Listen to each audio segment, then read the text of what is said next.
Isaiah 63, verse 1 to, I will read until 6. Someone from the comment section of my video, one of my videos, asked to break down Isaiah 63, these verses. So I'm going to go right into it. Very easy breakdown. And remember, when you read these prophecies, all these prophecies, prophetic, these prophecies, Isaiah, Revelation, Daniel, they're all the same prophecy that's going to come to pass, but in different scenarios. Like in Revelation 19, it says that the Lord will come back on the white horse. We know he's not coming back on the actual horse. It's poetic. It's symbolic. Then it says in Acts 1, the two men in white, which were angels, said that when he was lifted up into a cloud, that cloud represent the UFO. He's not going to be literally lifted up into a cloud. The cloud by day, when the sons of Israel were in the wilderness, was a ship. Ezra said he saw the Lord on a mountain. So these are all symbolic for the fact that he's coming back on the actual, what Esau calls a UFO. I was watching this one clip on I believe the channel was Ancient Aliens, if I'm not mistaken, and they I guess it was NASA that caught it from a space station or whatever, but they were above the Earth in space, of course, and they had images or recordings of UFOs above the Earth, and they were saying that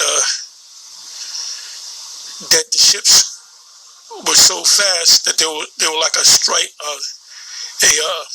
a lightning strike, and I believe they recorded the speed as to the ship went almost 700 miles in a second. It was 600 and something, almost 700 miles in a second.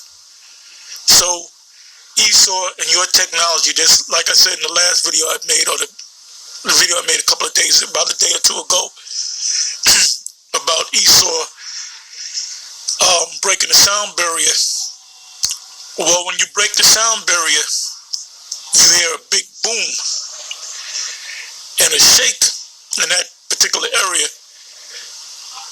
And but they said that these UFOs, which now they call them unidentified aerial phenomenon, which that term, they've been using that for years in England. So they adopted that term, UAPs. And they said that a so-called UFO, or angel, a chariot, if you will, it can break the sound barrier, but there's no bang. Esau can't do that. Esau can't make his F-fighter grow, disappear, can be seen with the naked eye, but can't be picked up on radar. Can be picked up on radar, but can't be seen with the naked eye. Cannot make maneuvers like going left, right, up, down, and a sudden movement. Esau can't do that. So when this is going to be like a Mike Tyson fighting Tinkerbell. They're just going to wipe Esau out. Oh, Esau is in the power seat. He has the technology, the military powers. But our Lord, along with the angels, far more better light years ahead of Esau's technology. And you got to understand that Esau's technology is the Most High's technology. The Most High just gave him a little technology. Yeah, I'm going to give you some technology. That's in Daniel the 12th chapter. Anyway,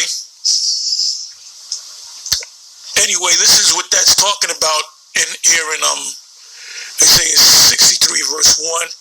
Let's just go ahead and read it. It said, "Who is this that cometh from Edom with dyed garments from Bozrah?" Now, the Most High is not going to come to Edom, although he did when he gave the laws to Moses. And the individual, or the man, if you will, that gave the laws to Moses was Yahushua. The Most High gave him the laws to give the laws to Moses. So when you say these are the laws of Moses, not the laws of Moses, these were the laws that were given to Moses for the sons of Israel. So when you read in the New Testament about our Lord speaking about keeping the laws with the rich man, I believe that's Matthew 19, if I'm not mistaken. And he says, the rich man says, what can I do to enter into the kingdom of heaven? I'm paraphrasing. And the Lord told him to keep the laws. He said, which? And he ran down some of the laws. Honor thy father and mother.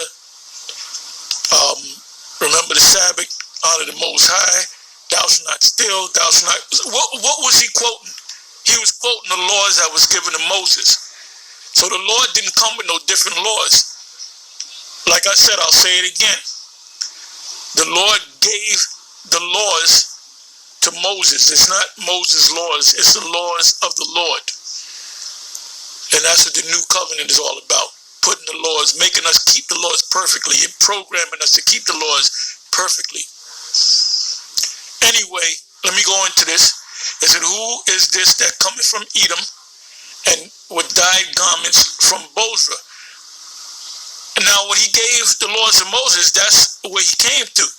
He swept over Mount Seir, Edom, the land of Edom. But what this is talking about, he's coming to get Edom wherever they are located, really in America, Babylon the Great. He's going to get the Edomites, he's going to get the other nations, and he's going to get a segment of the Israelites that are not of the elect. The only ones that's going to be delivered are the elect.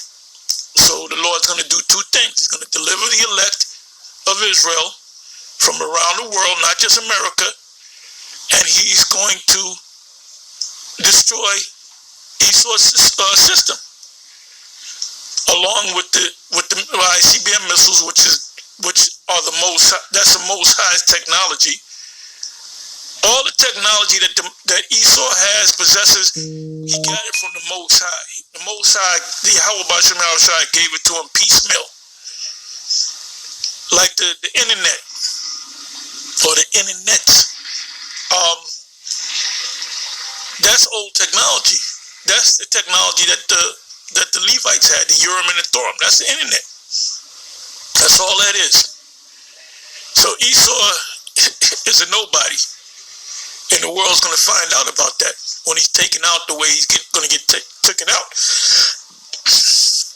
Anyway, it says, this that is glorious in his apparel, he's gonna be sharp. He gonna have the baddest garment ever made. Traveling in the greatness of his strength. The greatness of his strength represent him coming in that gigantic ship, and the angels behind him, and right behind him is going to be Michael the archangel.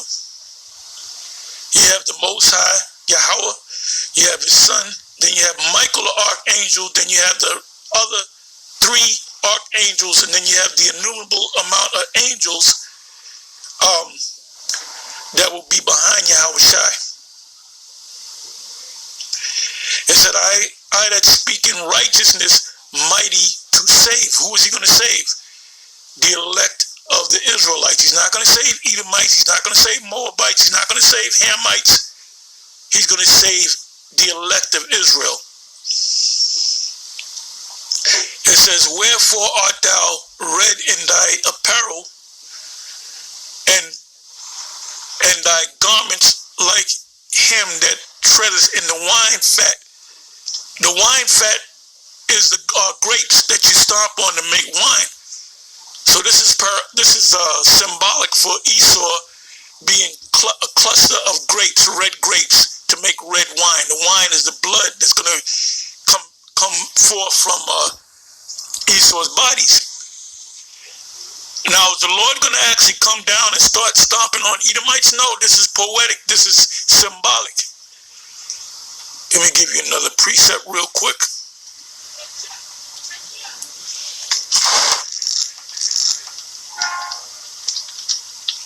Revelation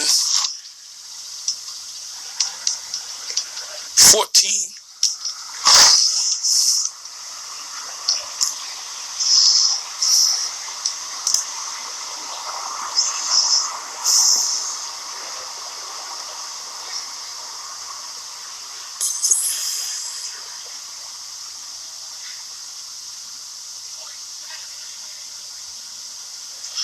Okay, this is I'll start the 9th verse, and this is the title. The headline is Doom for Worshippers of the Beast. And we're experiencing the beast system right now. I'm not going to say anything else on it because they will cut this video. It says 9th verse. And the third angel followed them, saying with a loud voice, if any man worship the beast and his image and receive his mark. Now, if you receive his mark, that means you have worshipped the beast and his image. And this beast, the image is not a picture of Caesar Borgia. This guy, Nate, or Bishop Nathaniel, as he calls himself, he'll teach this and say that the image is Caesar Borgia. They're not going to, with these machinations and all that, they're not going to pull out, and this haven't happened, they're not going to pull out a picture of Caesar Borgia and say, do you believe this to be the Lord? They're not going to do that. The image is talking about the system. The image is actually the ancient Roman Empire that came back, like the Caesars came back reincarnated, like this guy Trump. He was one of the Caesars. I strongly believe he was Nero, because he looked like Nero, and he did what Nero would do. It says, and receive his mark in his forehead